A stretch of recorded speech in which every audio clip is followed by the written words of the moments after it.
Welcome to the Feral Tarot podcast where we talk about magic, psychology, spirituality, kink, and the weirdness that is life through the lens of the tarot.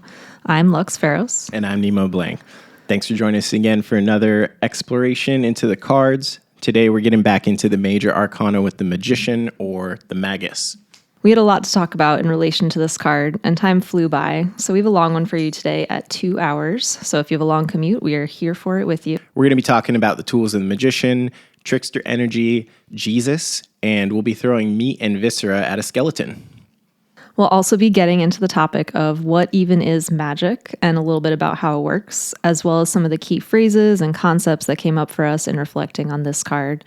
And we're going to talk about Nemo's denial kink. Would you like that, Nemo? Oh, yes. Well, too bad. Before we dive into today's episode, if you're joining for the first time, we just want to remind again that the Feral Tarot is our experiment in learning in public, in the spirit of a digital garden where we share our unfiltered works in progress explorations. If you'd like to shape this project, you can find us on Instagram, Blue Sky, or in the liminal moments between waking and sleeping, and send us a message there. And as we get started, we want to acknowledge that the Feral Tarot is recorded on stolen Ohlone land and offer our gratitude and respect to their elders past and present. As we move through the tarot, we hold awareness for how this system has been shaped by imperialism, patriarchy, and colonization through its time in the Age of Osiris. And with that, let's get into the Magus.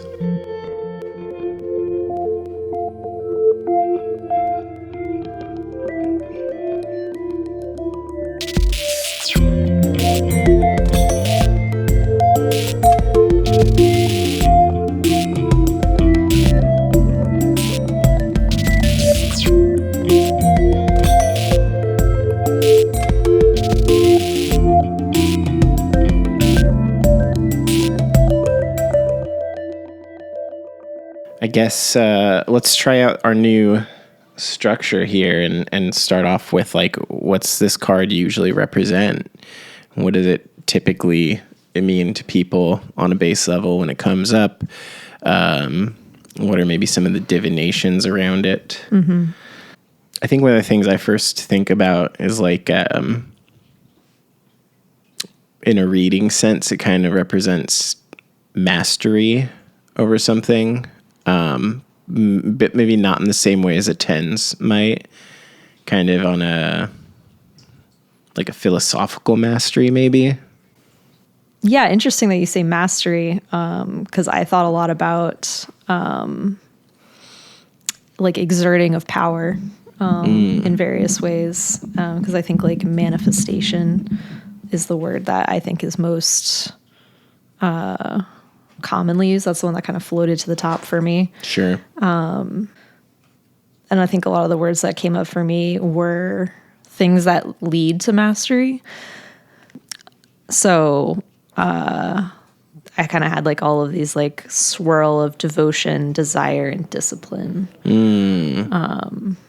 So that was kind of what floated to the top as far as like, how are you exerting agency over your situation, your elements.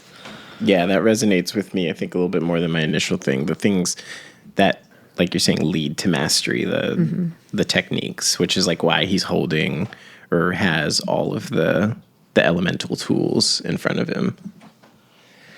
I guess we'll probably get in. I want to save it for when we get into some of our like keywords and phrases around it, but the other big thing that the card immediately means to me is as above, so below. Like it is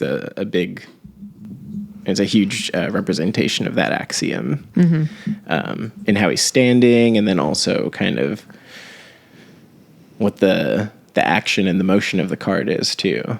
Yeah, the as within, so without, as above, so below. As there's a third part too, as in the universe, so in man or something. Maybe I'm making that up, but I think that's the general. As in the microcosm, in the macrocosm. Yes. Yeah. Which I think is such a core part of magic and what magic is, and a lot of what I thought about, which maybe would be a fruitful path for even just exploring what's in this card as like the mage, the magician, like what is magic? Like what does it mean to do magic? Yeah, that's a great question to bring up, especially, if you're joining us and you don't have a background with magic. What is magic? I tend to default to Crowley on this one, the art and the science of creating change in conformity with will. For me, my first experience with like magic is real was looking at a piece of art that I had created, and I was thinking of art as a concept from that. Or actually, no, this was a piece of art that I had created that I had originally seen in a dream. I had a dream where I was with some like Renaissance looking figure. He looked like what we think of Da Vinci to look like, or Nostradamus, like one beard, funny hat, flowy robes. And he was just kind of flipping through a sketchbook showing me things. And one of the things he showed me was this picture of an eye on like a pastel background. And half of the image was like some abstract dripping stuff. I think my mom still has the piece in question.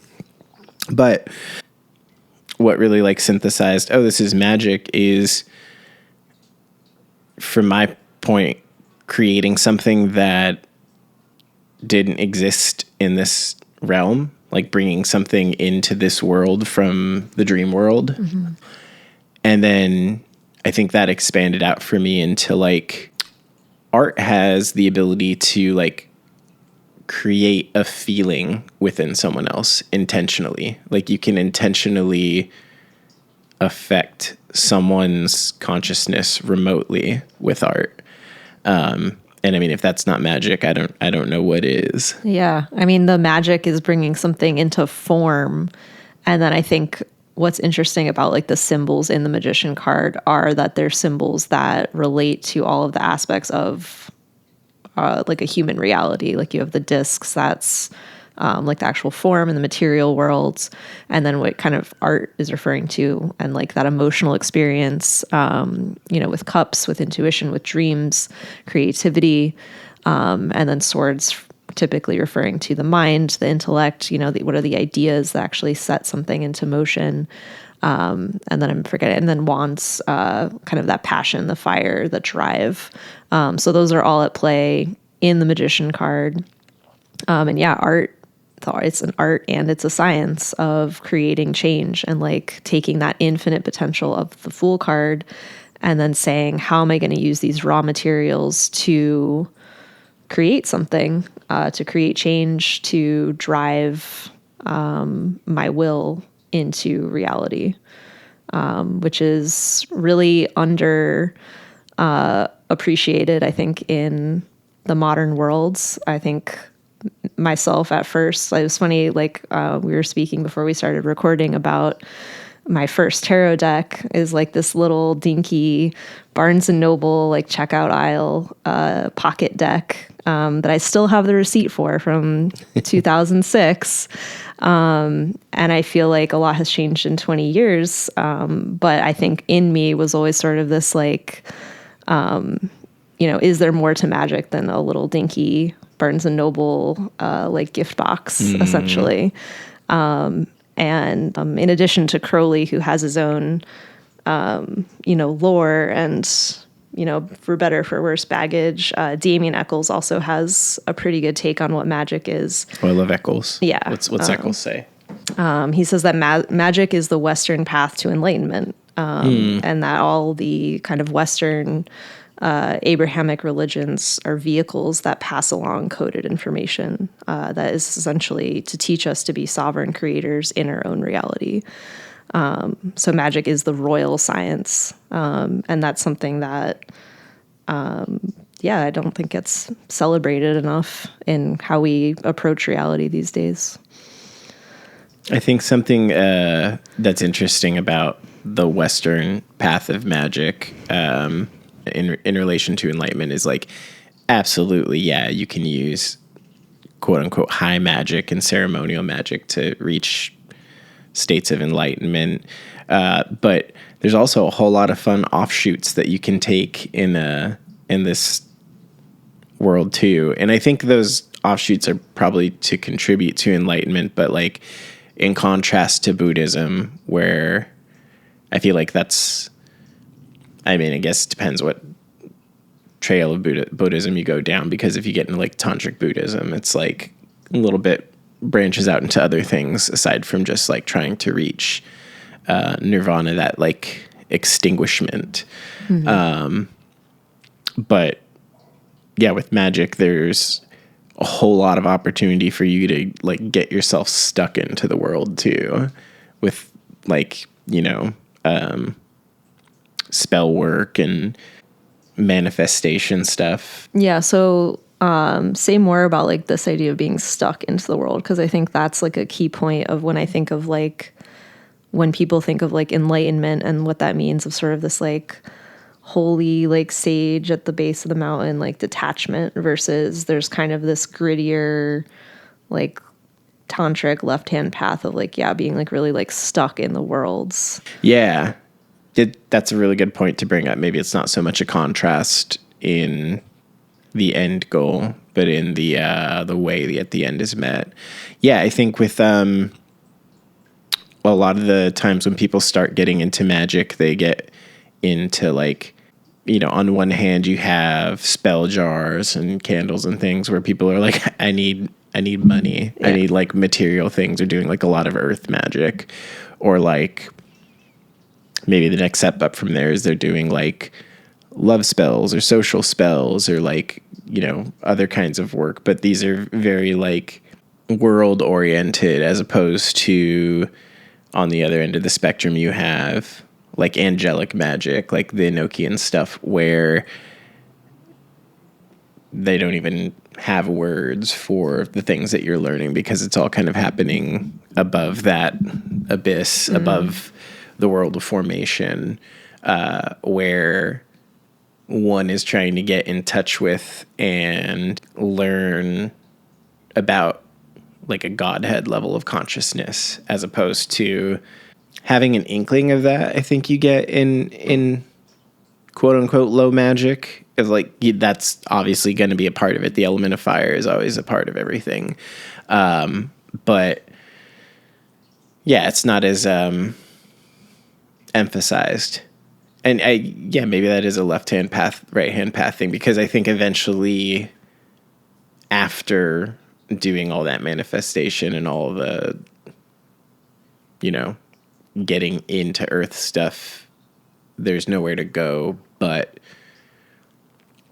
almost like the 10 of cups. There's nowhere to go but into the ace of the next spot. You're going to wind up in Kether at some point. Yeah. So I guess like I'm hearing, we both probably have like thought this, but just to like say it out loud, there's sort of this idea of magic as like getting stuff. It's like a way to do like a little spell jar, some candle magic. How do I make this person like me? How do I make more money? Totally. And then there's sort of this view of magic as kind of like the refining of like the self and like integration. And like, I think the episode of The Midnight Gospel with Damien Eccles does a really good job at kind of laying this out in whatever, like the 15-minute animated episode, which is just a delight to watch, but also very informative about magic as a way to essentially like evolve yourself in one lifetime, and churn through the lessons and the experiences that can shape who you are on like a soul level in a single lifetime. Yeah. So there's that, which is sort of this like very different approach to like what is important, what is valuable, what is even like achievable. Like, I don't know if TikTok spell jars are like elevate your consciousness to advance like human growth. Like maybe like it's not an either or, but it's a different approach for sure. Yeah. I think I was mistaken in kind of approaching it as an either or, which like nothing is ever an either. Yeah, no, I wasn't saying that you were making an either or, but like for me, I think it is such a different approach for like what magic can do for you. Like, what does it mean to do magic?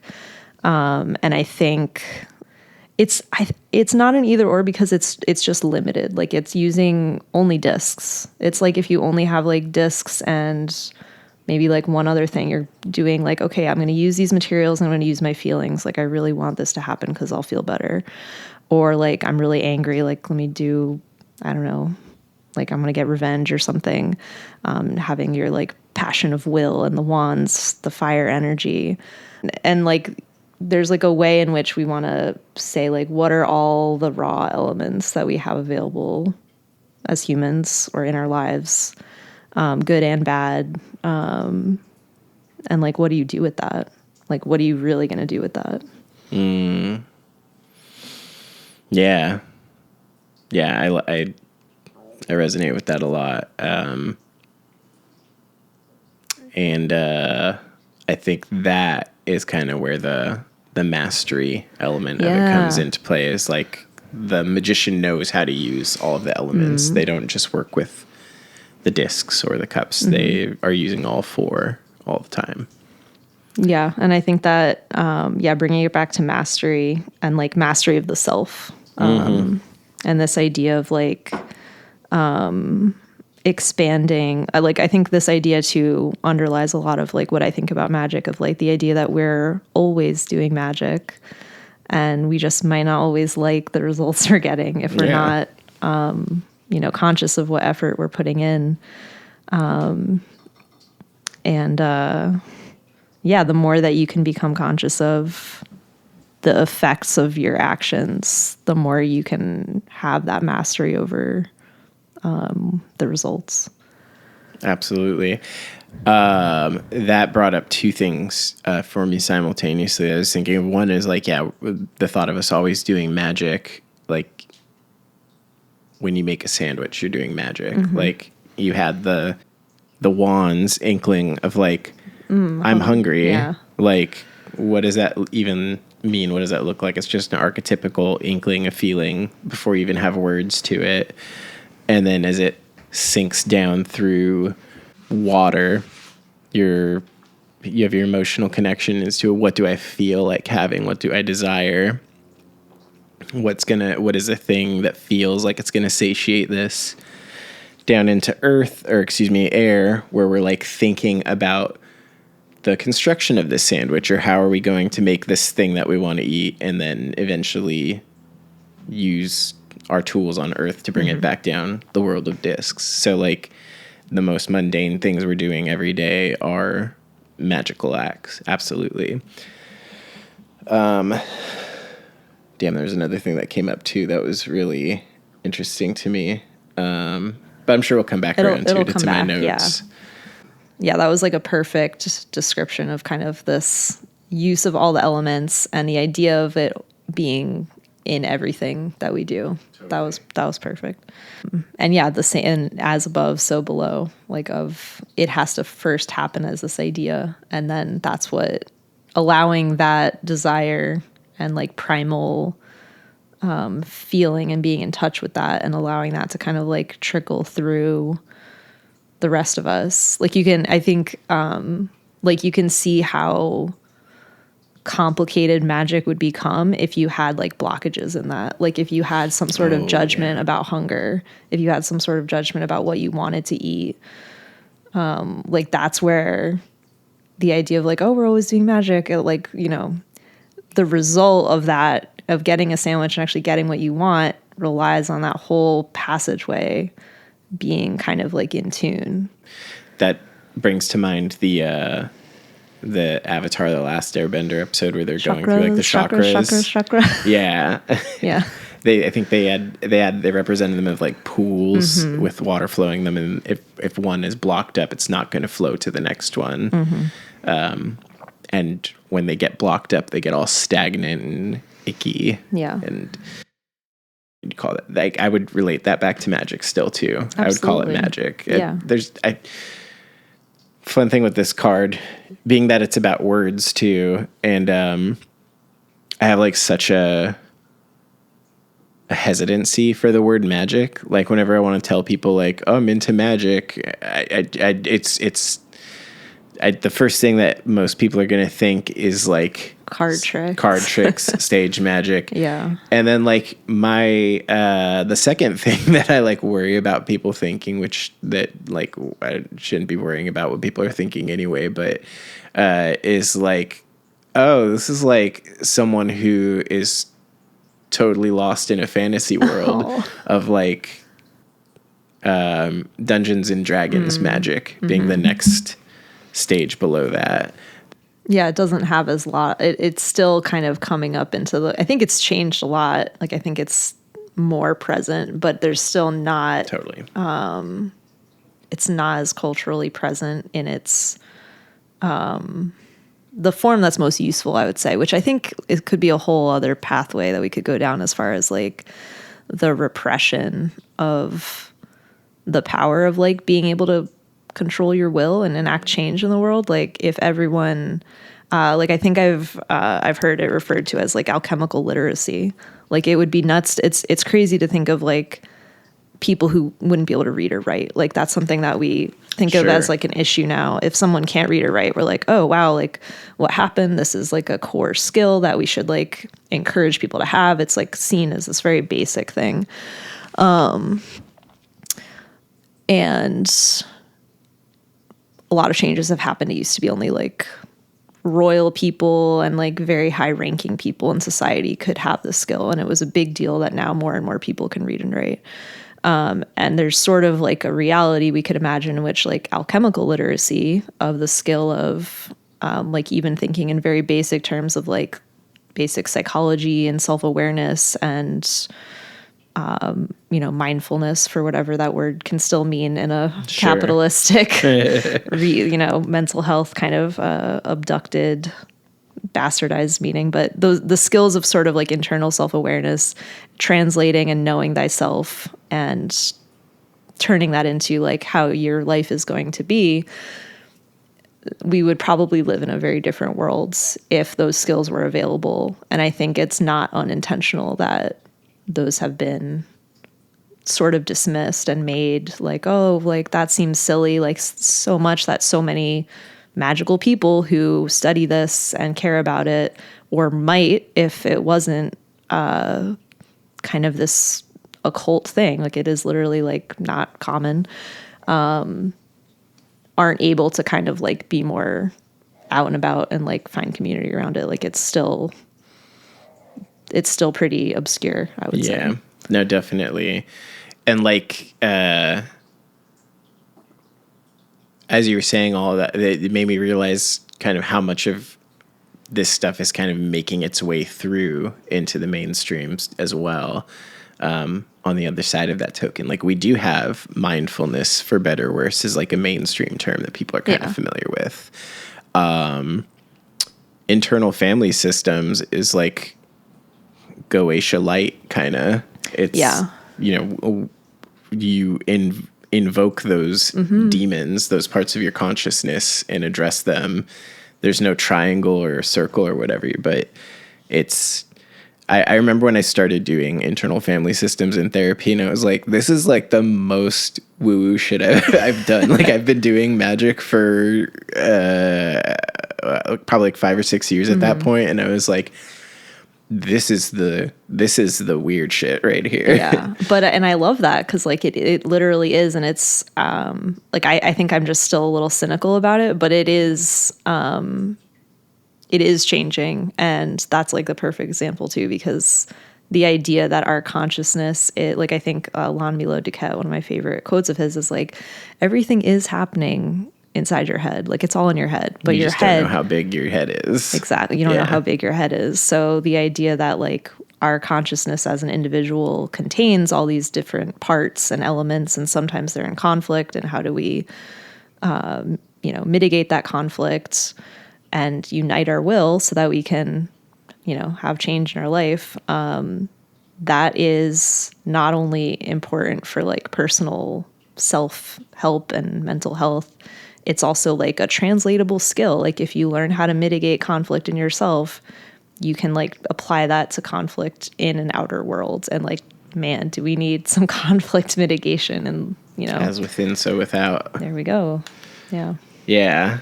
That actually, I remembered in our last episode at the end, we were talking about, I think I'd said, God knows we need more magicians. Hey.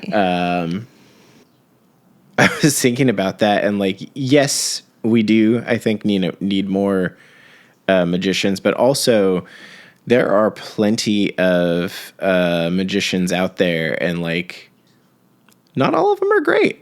I would consider like He Who Shall Not Be Named to be like a very powerful magician in a really fucked up way. Like, if anyone can take their internal world and try to bring it out, like,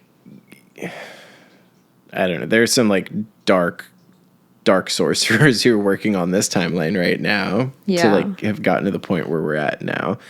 They've completely like shaped the minds of a mass to the mass hypnosis. Yeah, there's a huge mass like hypnosis, like blindfold that they've managed to put onto people, and it's impressive for better or worse. Like, it's really impressive.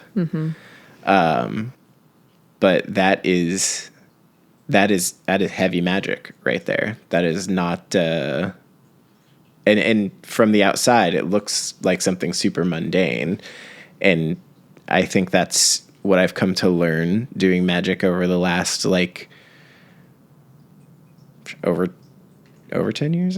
Probably, I think I would say it started in like 2012, like messing around with this stuff. So yeah, like 13 years of playing around with it. The more I get into it, like the more mundane it kind of looks, which I'm kind of coming back around out of at this point. I think I'm letting myself back into the woo-woo aspect of it, and like letting go of some of the woo shame. The woo shame. Yeah. Like, I think another thing we talked about recently was about etymology in one of the episodes. I was like, oh, angels and angles. Oh, yeah. Yeah. And I was listening to that episode as I was editing it and like kind of just obsessing over our podcast for the last couple of weeks. And also seeing all these other language parallels that I've been like discounting because they're not etymologically correct or whatever, but like, it's so much more fun to just like let yourself like see those links and those lines. And part of this work is letting yourself go a little bit bonkers, letting free association happen more is a better way to say that, I think, because the unconscious is a huge part of this work. Our conscious mind is only like a little piece of things. And to bring that back to the magician, I think that's like one of the magician's biggest tricks is like bringing that consciousness up the tree to be able to do these kinds of things, to have a connection between your conscious egoic self and your higher unconscious self. Yeah, the larger self. It's kind of tangential to that, but I guess going off of the beauty of free association, one of the things that I was reading about with this card and kind of relating to, I guess, what we were talking about, like the blockages, like how easy it is to have that passageway of the tools of the magician not be in concert with each other. Like, if you don't feel like you trust your will to use the tool to create the thing you want, you're going to have a breakdown in what actually comes out of that system. And in the, there's like so much to talk about, but we've talked a lot about like the symbols that are the tools of the magician. But in the Thoth deck, there is a kind of creature that is also not present in a lot of the imagery from other decks. Are you talking about the baboon? Yeah, the ape of Thoth. Yeah, the ape of Thoth. So I had forgotten what the symbolism of the ape of Thoth was, but it's basically this creature that exists to like mock the magician and remind the magician that all manifestation implies illusion, because you're always going to be having some sort of like wrinkle. It's not going to be the purity of the idea. And I think like this is also something I try to remember when I'm making art, is like nobody else knows the image you have in your head. So like, it's really easy to make something and be like, it came out wrong. It's not good enough. Like, you know, people will think blah, blah, blah, but no one knows like the image you have in your head of like how it's supposed to be. And the more that you can trust actually what comes out, whether it's, oh, I had this association, or like, this is an idea I had and this is just how it came out, for however, for better or worse. But the Ape of Thoth is like the curse. The curse of falsehood and misunderstandings in speech and writing. So it's the cosmic duty. It's kind of like this humbling force again to say like, yeah, you have this power. You have like the infinite power from the Fool. You have the infinite power of like doing anything with like the raw materials that you have. You know, there's obviously like, there's multitudes of infinity. So you have like, you know, your own little pocket of infinity. But yeah, it's the cosmic duty to mock what you have to do with that. So there's kind of always going to be, so I was sort of like, well, that sucks. But also this is sort of like a cosmic truth that there's going to be a seed of doubt or of knowledge that like perfection is kind of a lie. Like we're still beholden to the earthly limitations and the earthly, sometimes you will have that wrinkle in your perfect idea, or you'll block yourself, or you'll have a delay. And like, that's just kind of like part of the journey of like, of being a magician. I was always interpreting the ape as the monkey mind too, that they talk about in meditation. And those two ideas are extremely similar, anyway. But, yeah, that monkey mind just being the constant chatter, the talking mind that's always going through. And I think that is the part though, that you're talking about. It's the same part that's detracting you from things, from like mocking your ideas, like putting you in another direction. The internal critic of the artist's way could also be like the monkey mind or the Ape of Thoth in that regard, which is a great segue to maybe talk about some of the imagery on the cards. We had big intentions to put more of a structure on the podcast and kind of bring a more of a show-like element to this, but it's probably just going to continue to be us like stream of consciousness bouncing back and forth off of each other. But we have a loose skeleton we're going to try to stick to. There's like a loose skeleton, and then the meat is like, ooh, and then this we'll just other thing. fling pieces of meat at the skeleton and see where they stick. It's going to be like an eldritch, like be not afraid situation. And we'll just throw another eye there, another eye so there. Many eyes. Another eye there. Some wings. Yeah. And then just loose sinew. Yeah. All over. Boom. Call it a day. Yeah. So the imagery, we'll start off with the Rider-Waite. This is again, always the most traditional one. We'll probably always mention the Rider-Waite to start off with in cards. The magician is seen with a red sash pointing. It's usually a male figure because the magician is more of a projective energy than like the Fool, which we've talked about as being more androgynous, or the Empress being like a more receptive energy. But we have the magician, one hand, his right hand is pointed upwards holding a wand. Sometimes it's worth noting that it is a double-sided wand. And the other hand pointing downward, often giving the sign of benediction, the two fingers up. In front of him, he has a table with all of the other elemental tools. There's a pentacle in front of him, or a disc, a cup, a sword, and he's holding the wand.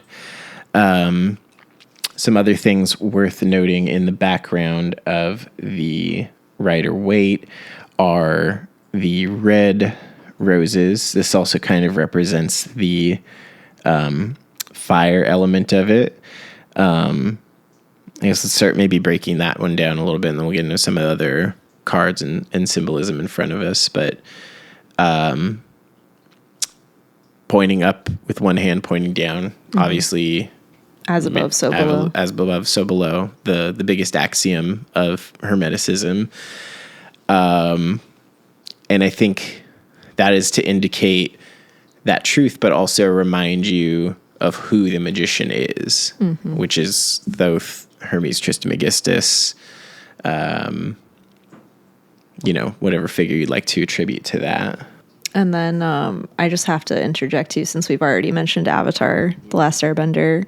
It's very much like Iroh, like redirecting lightning, which is kind of like a top tier, like fire bending. Yeah. And it's very much like the as above, so below is kind of the obvious, like that is what that means. But if you've ever seen Avatar, The Last Airbender as this kind of like master move of like you are harnessing the raw element that is coming out of the sky that absolutely does not care if you live or die, and willingly taking that into you and directing it and being like, yeah. Being that conduit. Being the conduit. Yeah, so. Absolutely. And that is what magic is being that conduit, allowing yourself to like be that vessel for creation. Absolutely. That was a great one to bring out. I love Uncle Iroh. Yeah, Iroh is the best character in that show. We're having some tea today. So Iroh is with us. R.I.P. original voice actor. And what card are you holding? I am holding the Rider Waite from my OG back in 2006. Your pocket weight. My pocket weight, yeah. Nice. So that's the classic imagery. There's also usually an infinity symbol pretty prominently like over the magician's head, which is cool because we talked a lot about like infinite potential in the Fool card, but the infinity symbol is visually depicted on the magician card. So that's kind of an interesting nod to the idea of infinity is in the Fool, but we're not seeing it manifest really until the magician. Right. Yeah, and I guess this is a little bit of a tangent, but we love a tangent on this show. Slap some sinew on that bones. Yeah.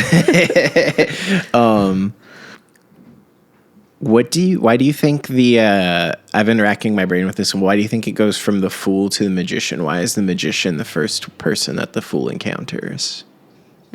So do you view the Fool's journey as the Fool is meeting these?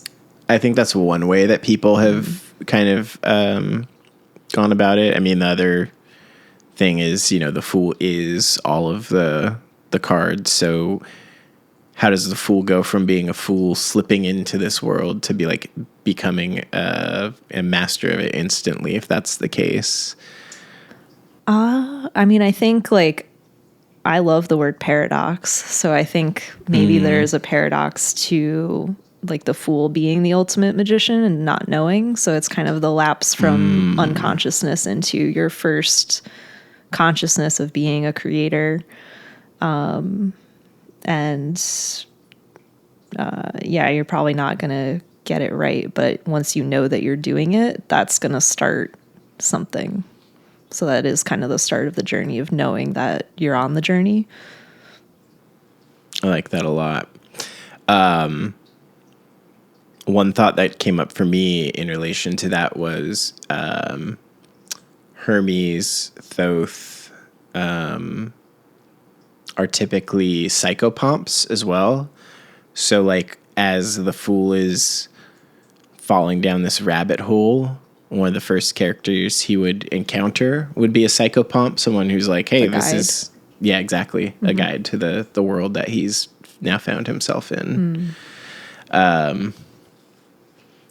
But I like your interpretation of like gaining consciousness, understanding like that relates directly to mastery, and like as the Fool, having all this undifferentiated potential, being so close to that, but still like in the world of consciousness where they can still like touch that undifferentiated potential, that pure magic or whatever. Yeah, thanks for clarifying that one for me, because I struggled with it a little bit. So the Thoth deck is a little bit different, and I think more mythologically dense in a lot of places. For one, it does have the Baboon of Thoth in there, which we just talked a little bit about. And then instead of just the elemental tools in this one, there's also the Orphic Egg. There is a torch for, I think, Prometheus. And then also papyri and a stylus to represent Thoth being the god of writing and language as well. And then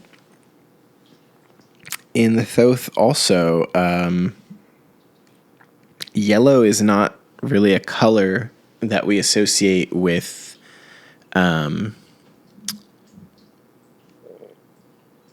neither the letter Bet or the sphere of Hod, which Mercury could relate to, but everything here is kind of portrayed in yellow or gold. And I think that is to emphasize like the airiness of this card.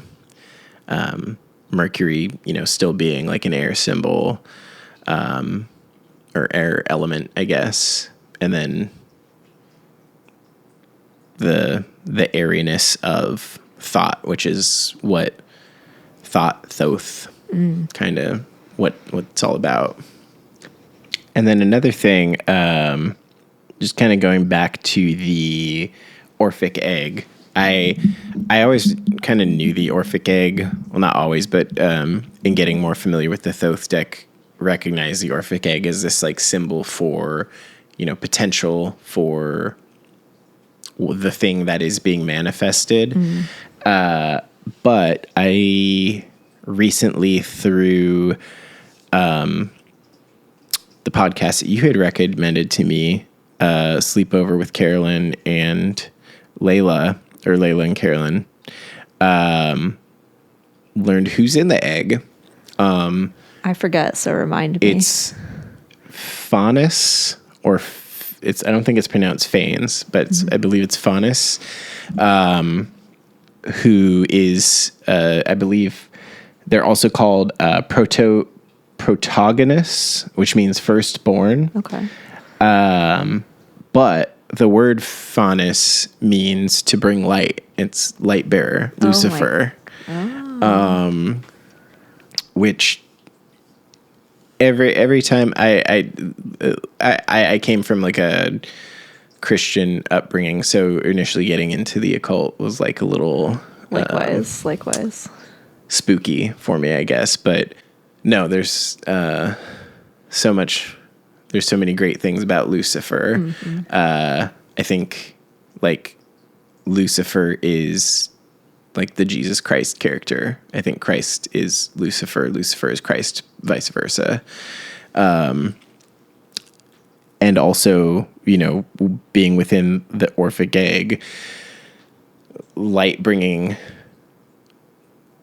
being what's pointing at awareness. Where is awareness pointing? When we are like looking at something, we're bearing light on it. We're like Lucifer in that moment, or like Lucifer is the force between us and the thing that we're perceiving. Damn. You have a thought? Yeah, no, I just like all of that sunk in, thinking about, there's something very like poetic about the material reality of like a human body, like the way our lenses and our eyes perceive everything is with light. If you look at like the sigil of Lucifer, and then you look at a diagram of how light comes into an eye, there's some crossover there. Oh. Yeah. It's like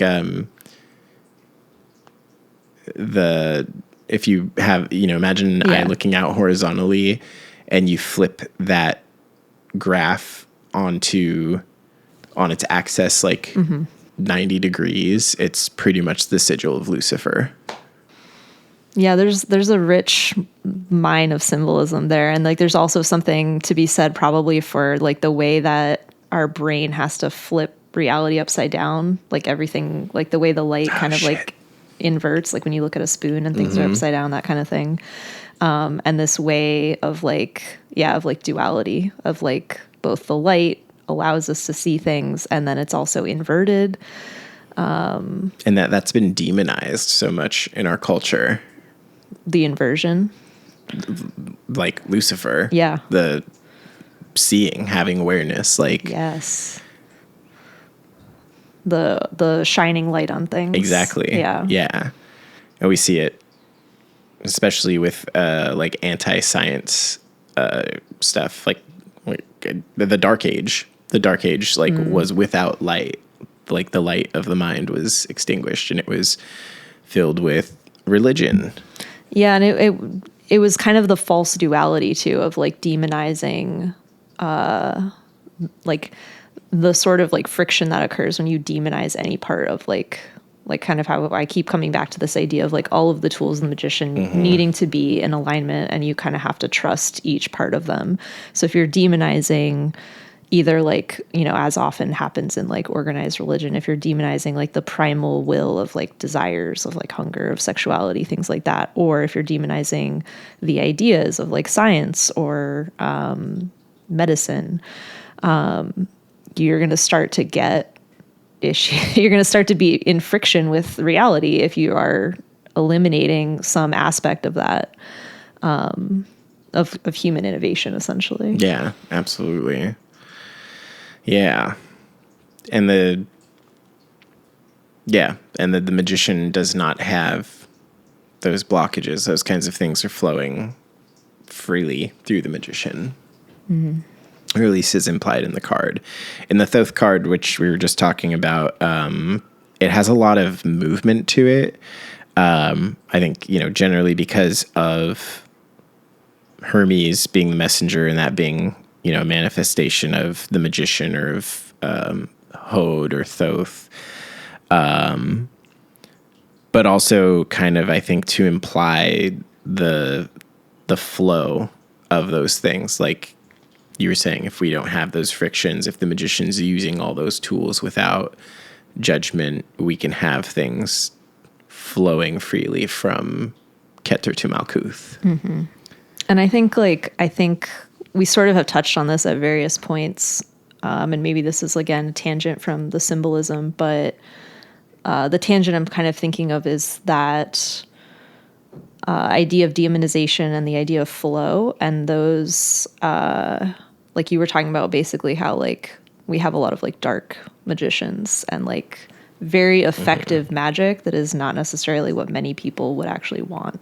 Mm-hmm. So there's clearly something flowing there, and it is the will of some very particular people and not of a lot of other people who are actively harmed. So there's something to be said, I guess, like in my mind when I think about the flow of magic of like when we're aiming to be magicians, we're aiming to be powerful, to have mastery. Mm-hmm. And in what ways have we been taught to demonize power such that we're not, like, more people aren't claiming that? Yeah. I think about that a lot when I think about wealth. Mm-hmm.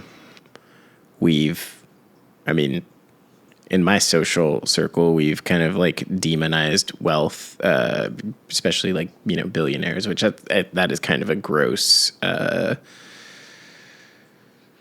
don't know what the word I'm looking at, but like an exaggeration of wealth even. Like that's beyond anything more. But like when I was, young and trying to like figure this shit out, I made static happen. Oh, I made it happen bad. There we go. Oh, fixed it a little bit. There we go. Okay, cool. Okay, it's better. Sweet. When I was like learning about this kind of stuff, I was still pretty anti-capitalist, and I don't think capitalism is synonymous with wealth or well-being. But the point being is there's like an aversion to money or gaining or having. But that is a huge part of the suit of discs. If you're to be a magician, you need to learn to be comfortable with having some money or some wealth or the idea of having. On the other hand, you could totally be an ascetic and like not have, but you're still subject to the flow. Money flows through the ascetics still. They, if they're functioning out in the woods fending for themselves, it's a different kind of wealth to have. But if someone who's existing in a city or any kind of human dominated habitat, money comes into play either way. So even if you're a beggar, you're still subject to the flow of money, and money is a part of what you're doing. Yeah, I was listening to you talk about money, and I think, money and power are we could probably think of them as pretty entwined at this point in society. In this paradigm, in this timeline. And then there's sort of an aspect of, I guess I've heard it described as like, money is like a tangible expression of your impact.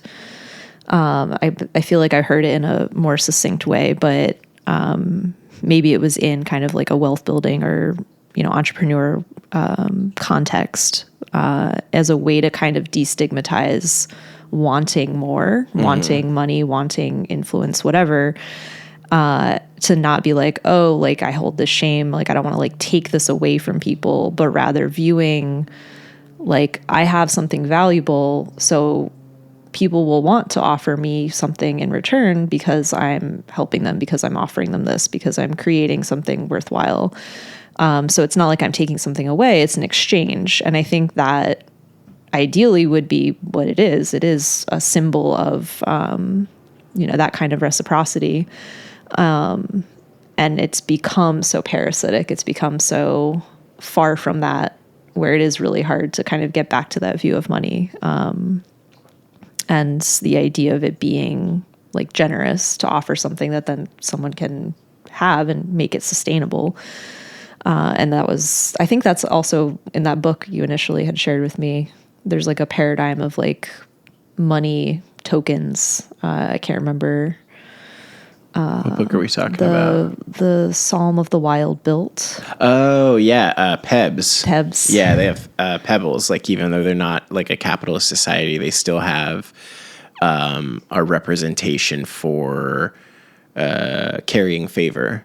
And in the second book, they even delve into that a little bit more. And the way they talk about it is it's all part of a cycle. Like I think they say, like you buy an apple from a farmer and give them pebs is like that form of recognition. But maybe you in this example are a musician. So having the energy to, play more from eating the apple, you play music in the town square for a while. People throw pebs at you for that. In return for that, the weather person who's on their break feels rejuvenated after hearing you play in the town square. Or maybe even like a weather technician who's working on satellites or what have you. And because of their efforts, the farmer knows what they're going to be doing for the next week or however far in advance the weather plan affects them. But it's come back around full circle at that point because you have helped, the farmer helped you helped the weather technician helps the farmer. And pebs are just kind of like a measurement of like you're taking part in society.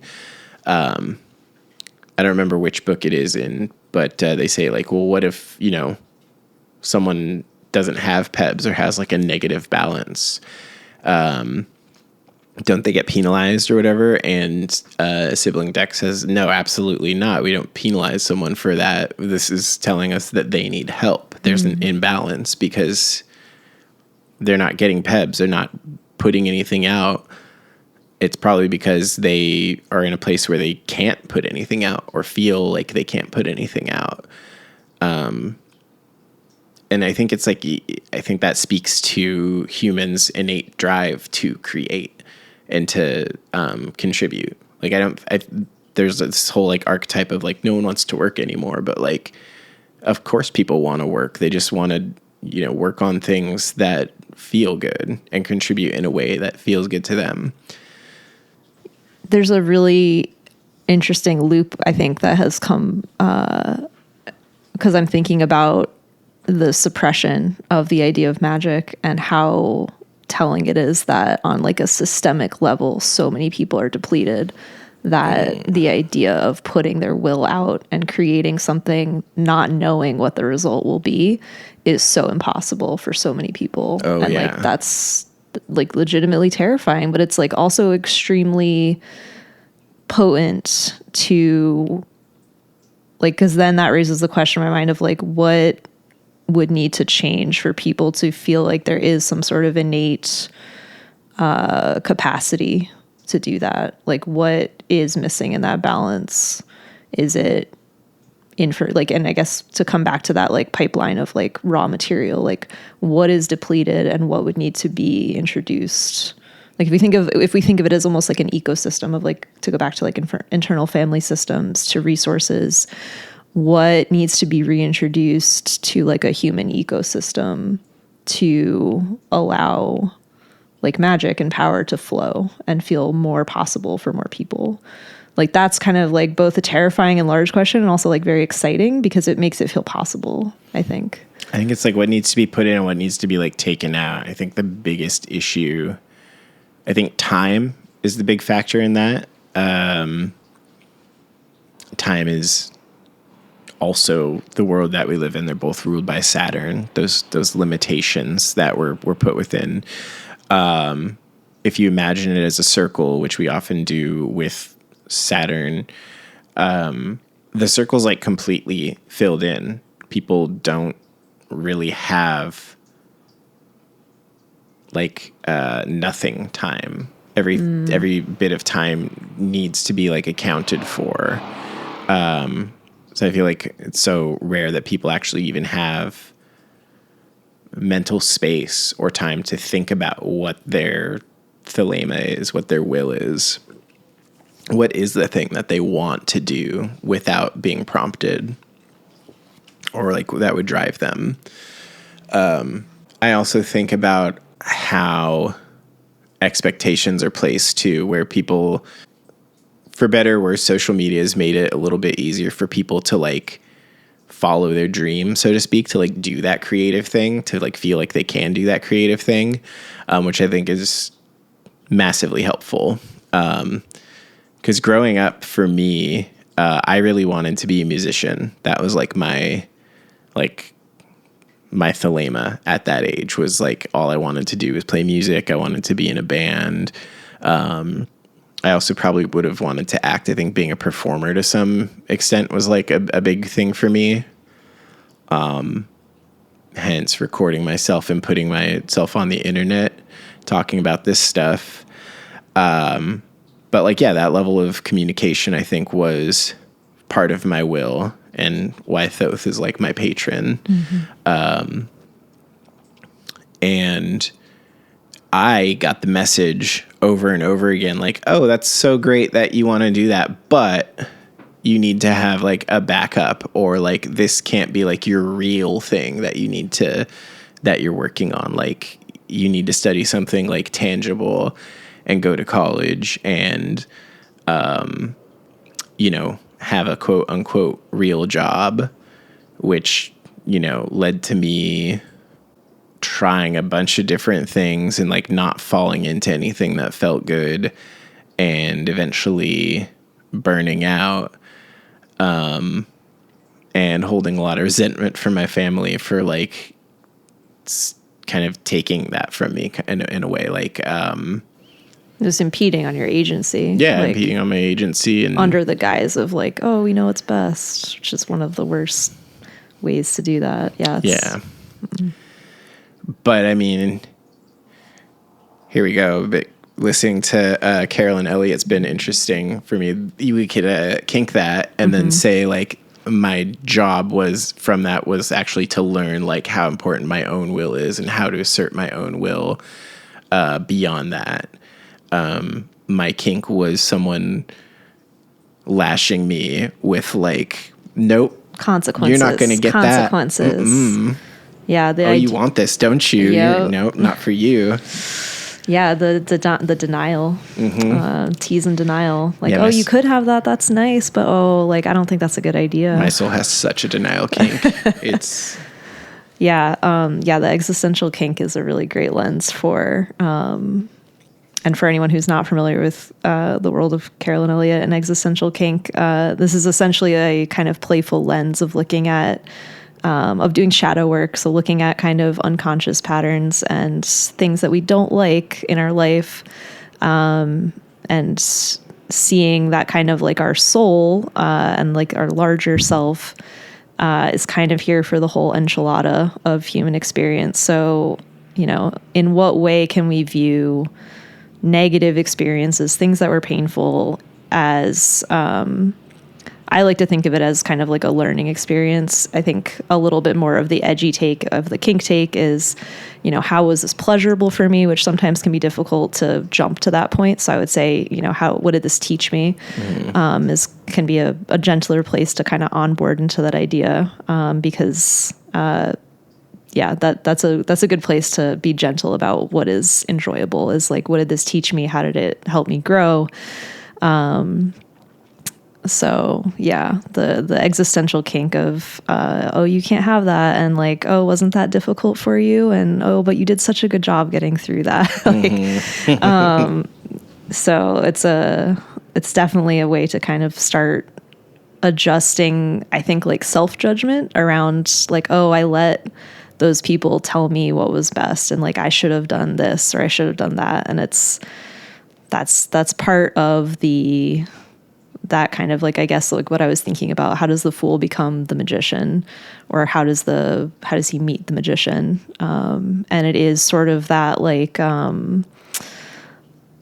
first foray into consciousness. And like, I think one of my astrology apps or something had it's probably CoStar, had a little notification where they pop up every day and they tell you your little fortune cookie. And it was like, something about suffering and something of the difference between suffering and pleasure. And I was thinking about that from an existential kink lens. And I was like, can you suffer? It was what is the difference between pleasure and suffering? And I was like, I think pleasure is consciousness and suffering is the unconsciousness. So can you suffer consciously? And you can, but then it turns to pleasure. And that's the paradox of like being aware of your situation. Like you can be having, and like, I think this is kind of how existential kink and my own like takes on that have shifted things, is because I can be having like a terrible time. I can be like, why did I do that? Why did they treat me that way? I wish that my life didn't turn out that way. I wish things were different. But like, there's sort of like a poetic, like tragic, like you can kind of see your life as this movie, and you having this like dark, tragic, like rain outside, like having your dark little bleak chocolate cake and like being miserable. Like what a good scene this is. And what a good scene this is. Yeah. And like, I've come back from worse, and like, I'm going to have my triumph, and I'm going to have my little montage scene where, everything, like this isn't going to last forever. So you can kind of have this paradox of like, the suffering turns into something else if you're aware of it and you're not stuck in identifying with it. And I guess that's kind of like my take on the kink part of it, is you're not wanting to be like, yeah, I have such a kink for denial. Cause then it's like, okay, well, like it's fun to say that, but then at what point do you want to say like, okay, I learned that, I went through that, and now I'm actually really turned on by getting whatever the fuck I want. Like, the other side of it. yeah. Yeah. That's real. Easier said than done, but Yeah. As is magic. Yeah. Yeah. So that seemed like as good a place as any to kind of pause things. We're going to go ahead and make this episode a two-parter. So hang tight for the next half of this. We're going to get into much more of the magician card itself and also what is magic. So just hang on. We'll be right back. And in all likelihood, you're probably listening to this way after both episodes have been published. So you can just click right on to the next one. But if you are one of our early listeners and you're just chomping at that bit, you only got to wait a week. We've been doing every other week for releases so far, but this one will come at you soon. So hold tight. We'll be with you shortly, and stay feral, friends.